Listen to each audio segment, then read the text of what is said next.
Okay, we wanted to try to put something more fun together. We've had some pretty serious podcasts lately, and we wanted to focus in on travel with the elderly. And there's so many tips and tricks related to travel, and I thought it'd be fun to get in.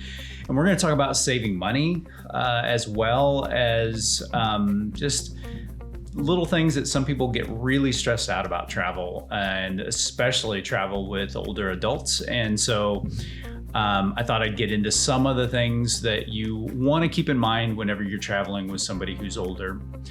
So I'm going to get into the kind of the logistics of getting someone around first, and then I'm going to get into how to save some money potentially, and some myths about travel and that sort of thing. Welcome to In Good Company, elder care in your backyard. So first and foremost, and this goes for everybody, it's not just for the elderly, but especially in the elderly, you want to make sure that they stay very hydrated.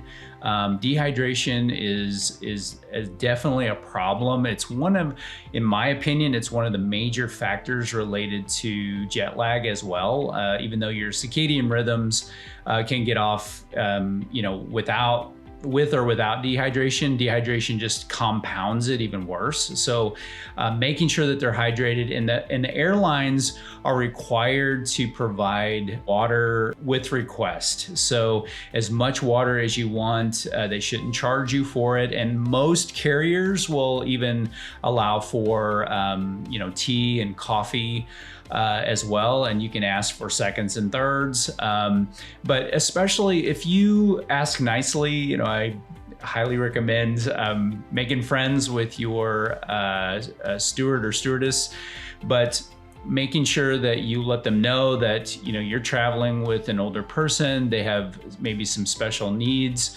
Maybe they need to take medication at a particular time.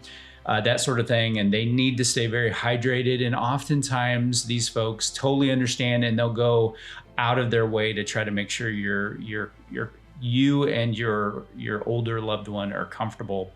Also, they'll provide pillows and blankets on most flights, and so especially long haul flights, they'll provide blankets for warmth. Some of these planes can get really cold and uncomfortable for older adults, and you want to try to make them as comfortable as absolutely possible.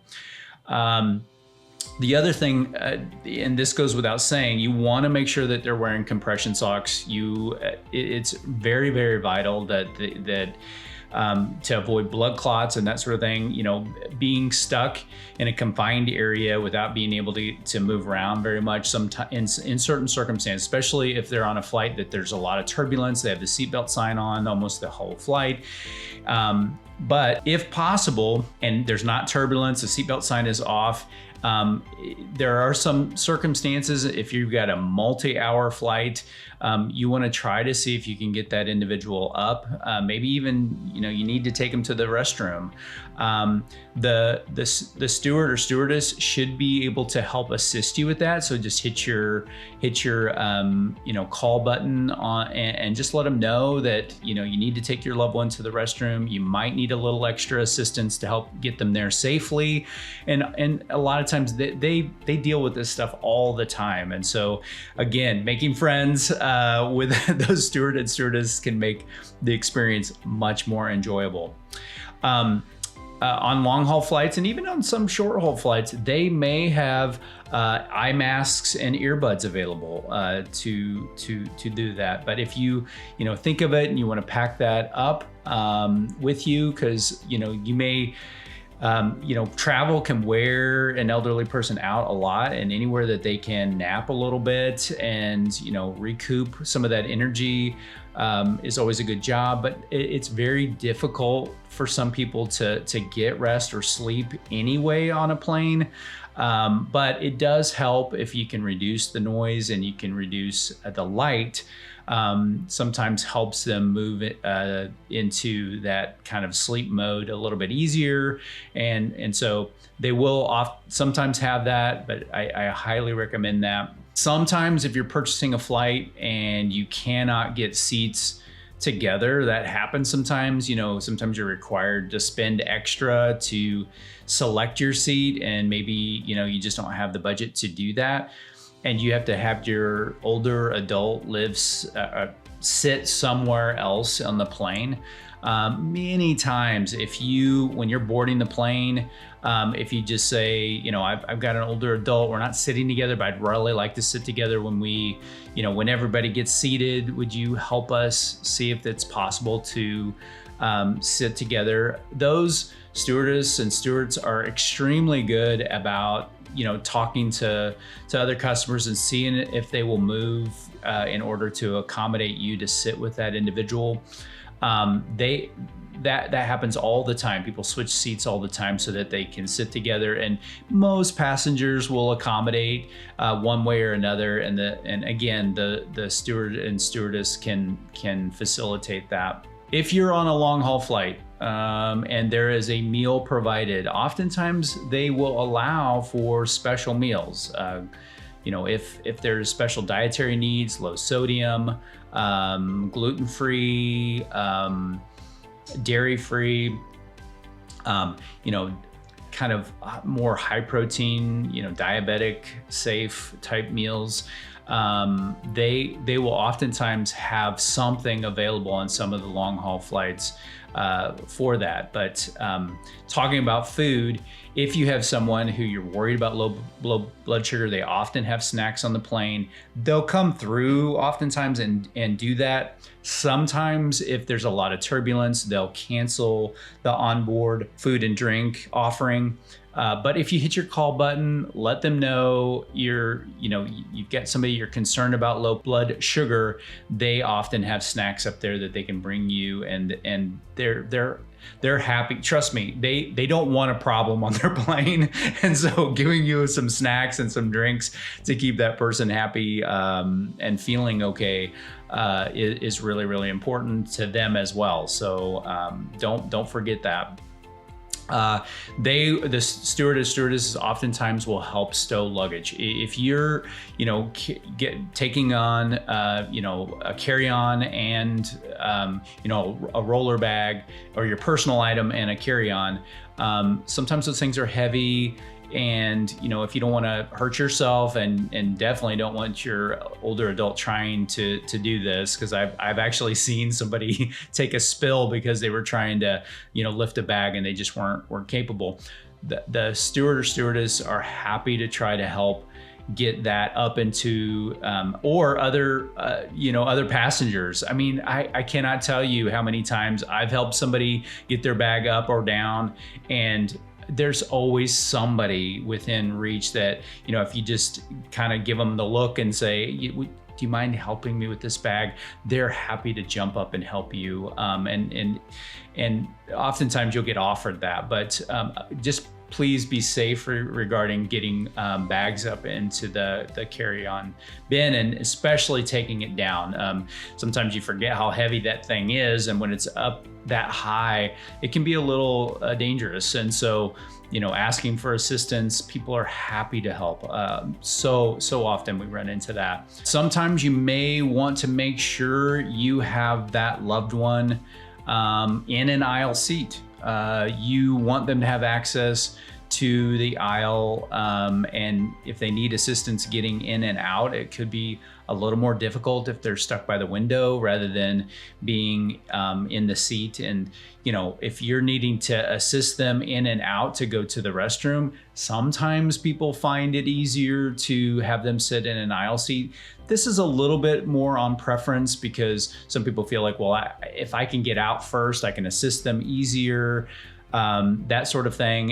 You kind of have to play with it a little bit of what your preference is, but oftentimes I personally like to have an elder adult sitting in the seat, on the aisle, because it's just easier for me to assist them.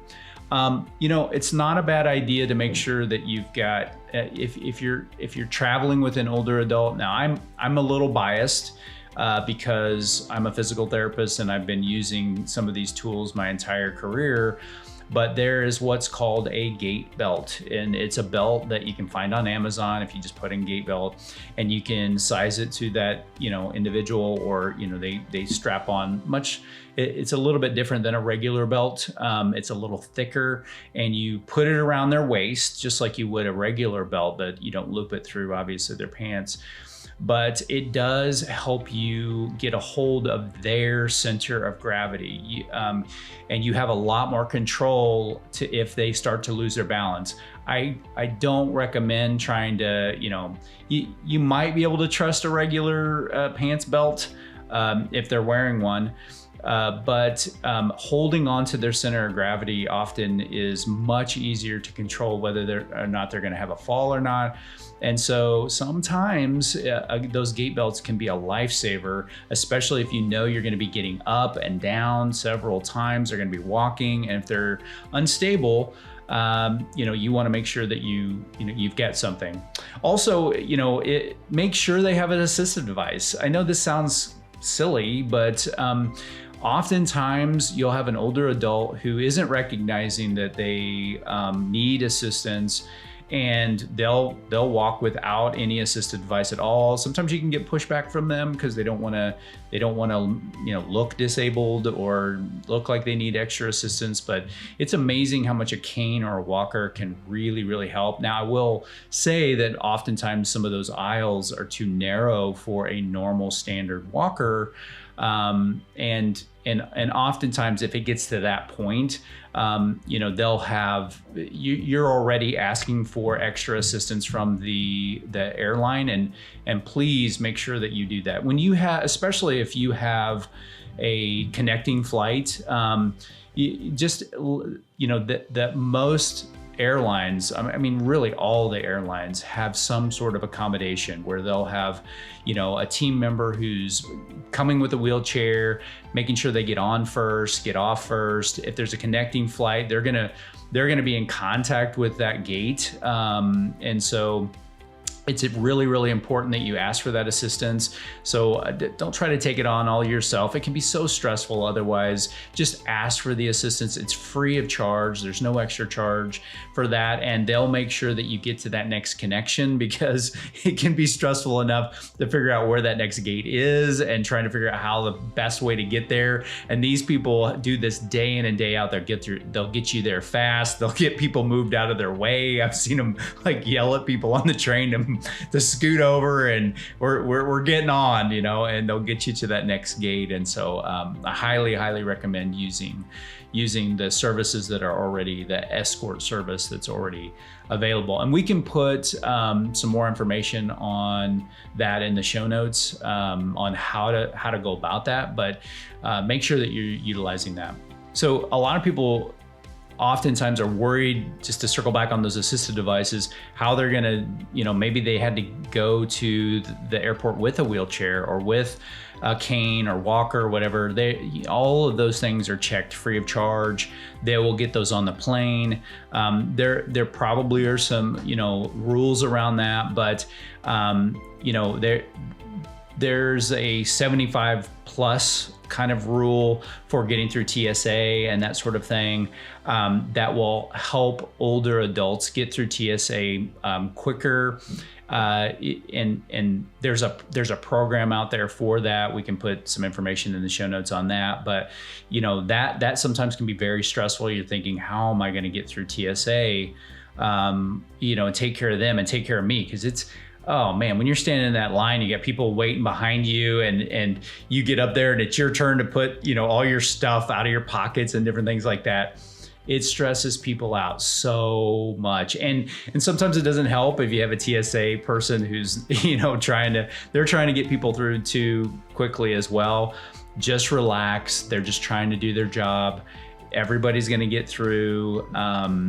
But this 75 plus shortcut with TSA can be very helpful in helping you get your people through, and yourself through quicker. If you have, an older parents, you got two people you're trying to manage, because I've seen that before. Those poor people, they're trying to manage all that themselves. And I just think, oh boy, this could have been much easier if they had asked for the assistance from the airlines to begin with. That would would have gone probably much better. One other thing I'll mention is that you want to make sure that you're keeping any medications that you need in your personal item handy.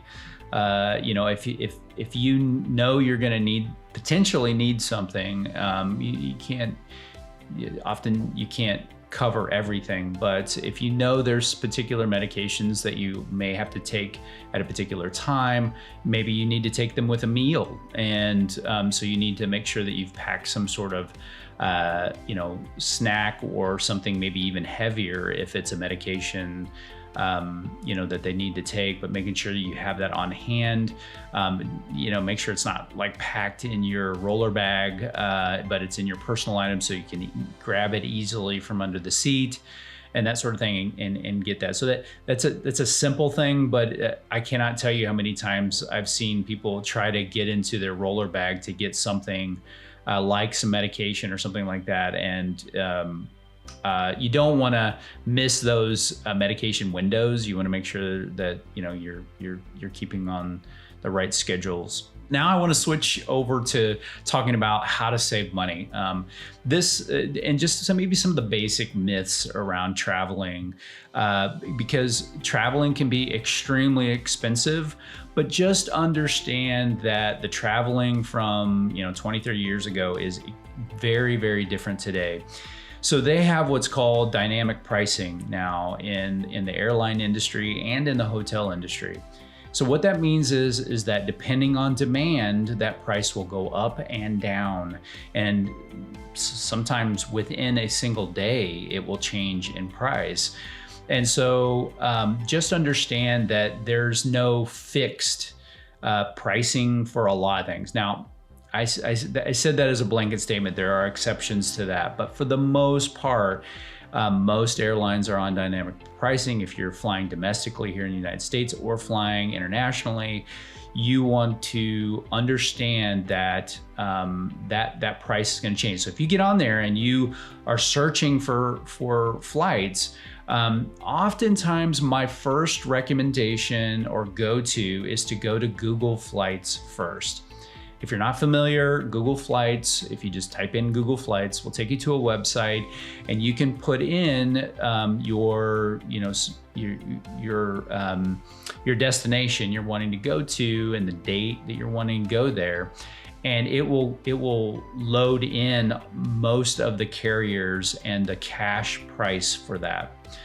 But just know that if you move that date by 1 or 2 days, you can get significantly different pricing. And so that's my second major recommendation, is being flexible can make a huge difference. Now, if you have a tight work schedule, or you can only ask certain days off, totally understandable. You may be locked in, but just understand that even if you book with most major carriers, they will allow you to change the flight. So let's say you book with American Airlines for a particular date and flight, and you had to maybe spend a little bit more than you wanted to, or it was within your budget, but you still want to save money. My recommendation is, if you can't move the date, then and you need to make sure that you lock in that flight, then go ahead and purchase the flight. But then on Google Flights, there is a way to monitor that particular flight. So if you go back to Google Flights, you put in your dates, your times, and then you look for the exact time that is departing and what time it's arriving, and you find that specific flight and you click on it, there is a place on that screen for you to track that particular flight's price. And so you'll get an email occasionally if that flight goes up in price or down in price, and depending on the parameters of what you put in. There's other parameters. I'm not going to get into the details of that. Just want you to know that exists so that you can track the price of that flight. And so if you are locked into a particular day, that flight can go up and down significantly in price.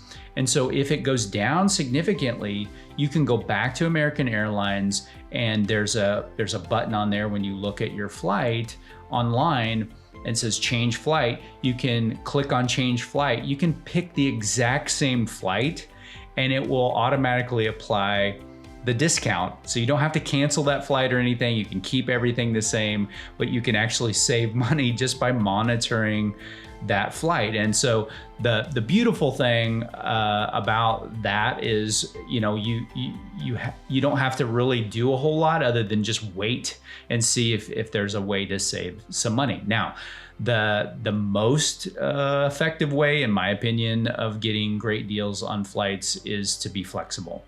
If you can move your dates around just a little bit, that can make a huge difference. And so if you're like, we'd like to go in July, but you're not really locked in to when in July to go quite yet, then you can kind of move your dates around and see when the best prices are. And so if you can stay a little longer or stay a little shorter period of time and adjust those, you can save a significant amount of money on your flights. And so that's kind of the first criteria. Now, if you just want to travel and your destination, you're just like, I want to go someplace fun. I'm not 100% locked into where. I just want, I want to go with my older adult, family member, and we want to go do something fun, but we're not really locked into what or where. Oh man, you combine that with flexibility and you can really save a lot of money. So that's where you've got these three factors. You've got the cost, you've got the destination, and you've got the timing. And so if you have flexibility on destination and on the timing, you can save an enormous amount of money. And if you're on a lot of these folks are on fixed incomes, they can't afford a huge amount of money, but they still want to enjoy, some travel. Then I would recommend making sure that you're looking around. Now, I will tell you that some people just lean on travel agents, and some travel agents are really good about saving money, and some aren't.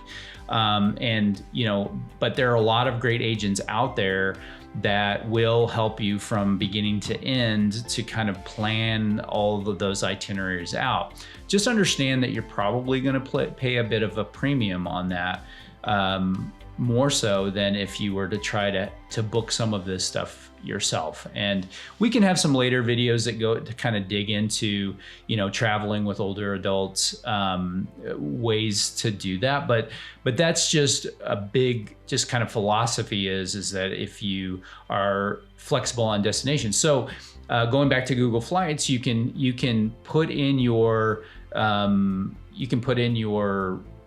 your home airport. And then, here in the Springfield Branson area, and then you can hit a button on Google Flights called Explore. And that will show you all, like in the United States or even abroad, it depends on where you scroll, because they show this map, and it'll just give you pricing based on the dates that you're wanting to travel. And you can broaden those dates even so that, you're covering a larger area. But then you can really see, like this particular, that looks interesting and the price is great. And you can find some really, really good deals traveling in the United States or even abroad, and really enjoy some different places if you want. And sometimes it's kind of fun because, there's probably some places that aren't on your radar that you can research a little bit and find out if that's going to be right for you. Another thing that I'll just kind of mention as a side thing while we're talking about going to different areas is that some places are better at accommodating wheelchairs than others. Sometimes, taking bags is a little bit easier in different places than others. If, trying to walk can be a little tricky on cobblestone, for instance, or that sort of thing. So always keep that in mind. And there's the beautiful thing about today's age is there's tons and tons of information out there about the destination that you're going, and whether or not you need to think about whether or not, how are we going to get around and that sort of thing. So there are some people that they don't take roller bags. They pack they pack lighter, not super light, but they pack lighter, and they'll have, instead of a roller bag, they'll have a backpack, and they'll pack that way. And they'll have a lot of people that they'll actually, they have these little dry detergents that come in they look like a sheet, and they dissolve in water. And some people will like wash a shirt or a pair of pants and leave them hang overnight. I know that sounds kind of crazy, but when you're trying to pack light, when you're traveling with an older adult, you do what you got to do. And a lot of folks will actually, if they're going to be gone for 2 weeks, they're not going to take 2 weeks of fresh clothes. They're actually going to just take, 4 or 5, outfits that they can fit as compact as possible. And we can talk about gear on another video, but when you're doing that, then you can wash and dry some of those things overnight. There's particular, I think merino wool is one that a lot of people highly recommend.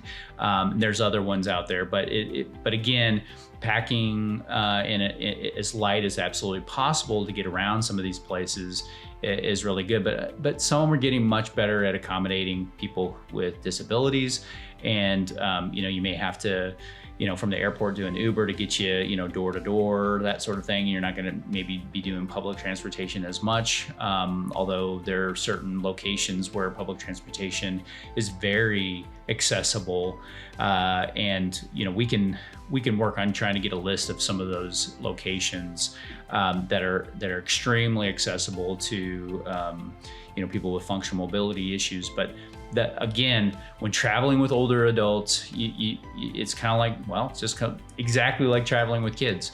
You have to think about all the little things in order to make that less stressful and more enjoyable all the way through. Even travel companies struggle with this. I've heard a lot of horror stories over the years of people, signing up for some, travel company thinking that they were just going to take care of everything, and it didn't really turn out like that. So you have to be a good consumer and know how to travel in a way that is going to keep you and your loved one safe and reduce the stress. And so, because the whole point of it is to have fun and to really enjoy yourself. So speaking to that also is to make sure that you're not overbooking things. So I know that some of these trips might be what you might consider a once in a lifetime trip, and you might be tempted to try to do everything. I really stress how important it is to, maybe they're best early in the morning. And so going out and doing one activity early in the morning for, an hour, maybe 2, and then going back to the hotel and resting. And plugging in those naps or those rest times. Already you're going to be dealing with jet lag as it is. But when you're traveling with an older adult, you definitely have to plug in quiet time, resting time, and it doesn't necessarily have to be in the hotel. I oftentimes, when we're traveling, my wife and I automatically plug in nap times through the day, and sometimes we'll go to a park or something that's a little more serene. You can sign up for tours, but be careful. If you sign up for a tour and it's 4 to 6 hours, that's a slug. I mean, by the time you're done with that, you're exhausted. They're exhausted, and you might enjoy that. I can't say, but for sure it's each their own. But I usually recommend people be very careful about signing up for, longer tours, because you can wind up, really, it's bigger than your appetite, I guess, is the best way to put it. You think you're going to be, good to go, but 2 hours in, you're already exhausted. you don't have, you're in a place where you can't just jump on transportation and get back to the hotel and that sort of thing. You're kind of out and about, and it is something that you want to keep in mind. There's some myths around, booking on particular days or having a particular browser or that sort of thing. The browser thing and using a VPN, there's some things there, but not enough to really save. So I think the big thing that we, focus in on is making sure that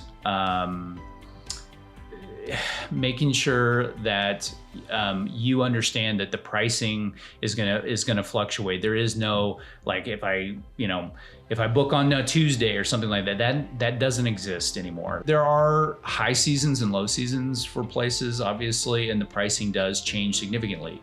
If you want to go to Europe less expensively, if you go in winter, you are going to save a monumental amount of money because flights are way cheaper. Maybe not during Christmas markets, but I'm just saying, like, there are off seasons. Trying to book a flight during an off season, trying to book a hotel in off season is going to be easier and much cheaper. So having said that, those little myths really don't apply. I always recommend people take the earliest flight possible. So getting up early with that elderly loved one, getting to the airport early, making sure you're on that first flight out. If there's going to be cancellations, they're going to come later in the day. Now, weather could play a big factor, and there's lots of other things in there, but generally speaking, the best time to book a flight is early in the morning, being the first flight out, because you're going to be less likely to have your flight canceled. You also potentially could get to that other airport. If your flight is delayed, there should be other flights that will come after still, and you're not going to be forced to stay the night at a connection city. So I usually recommend people trying to take the first flight out during the day. There's lots of questions about when to book, and oftentimes the best deals you will find is booking either far out or close in. So a lot of the airlines will release somewhere in the 330 days out, somewhere in that ballpark. But looking for flights early oftentimes can produce some lower prices.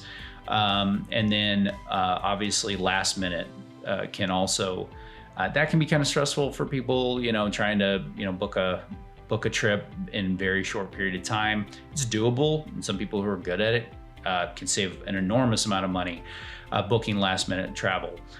But starting early and trying to book, when you're in the 3 to 6 month realm, most people are looking in that 3 to 6 month realm. And I know it's hard sometimes to make plans that far in advance, but again, it is generally speaking, internationally, you're trying to get it, like 8 to 11 months out if you can. Domestically, that 1 to 4 months is still doable, but again, the further out you go, sometimes the better, and then putting a price alert in Google Flights to kind of track that money-wise. I'm not going to get into the points and miles part of this, because there's a lot there to unpack. And maybe we'll do something, if people request that to get into when trying to fly with somebody who's elderly. And, the points and miles thing is very a great way to save money, a very big way to save money. But we're not going to do that here. We're just going to talk about cash deals at this point. Okay, one thing I want to mention is that you might be tempted to book a basic economy flight. I don't recommend it. You'll save money on a basic economy flight versus a main cabin. And different domestic airlines call it something a little bit different, but it's the most basic airfare, often comes with the most restrictions, and I don't recommend it.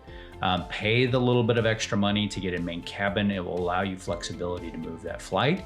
whereas with a basic economy, often you don't. And it will come with some other perks to it.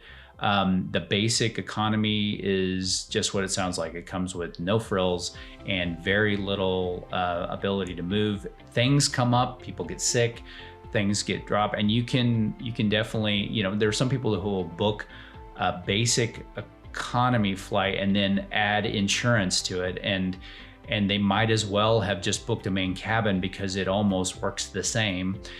They can move that flight or even sometimes cancel it for airline credit or sometimes original form of payment. So I don't book basic economy. And when you're on Google Flights, there is a toggle button to exclude basic economy. So when you're looking for prices on flights, I would recommend staying away from basic economy and when you're searching, avoid that if you can. This podcast has gone, or this informational podcast has gone on way too long. But these are a lot of tips and tricks that I have used personally and have heard that other people have used. There's a lot more, and maybe we'll come back and do another one of these if people want to learn more about traveling with older adults and how to save money and all of the things, destinations and different things like that. We can dig into that a little bit more if the viewers want that. We can definitely circle back on that. But anyway, that we wanted to make something a little more fun today to talk about, how to travel, because often you're trying to get them to a wedding or some other family event, and it can be very, very stressful. And there may just there's this desire to travel, oftentimes, the kids are retired and the older adults are still, wanting to enjoy a little bit of travel. And I highly recommend it. It's great stimulus for that individual. It's a lot of fun. And oftentimes, you'll stimulate memories from their old, they're traveling, or maybe they never got to experience anything, and you have an opportunity to help them experience something for the first time. It can be a beautiful thing, and I love travel, and I want everyone who wants to travel to be able to do it more.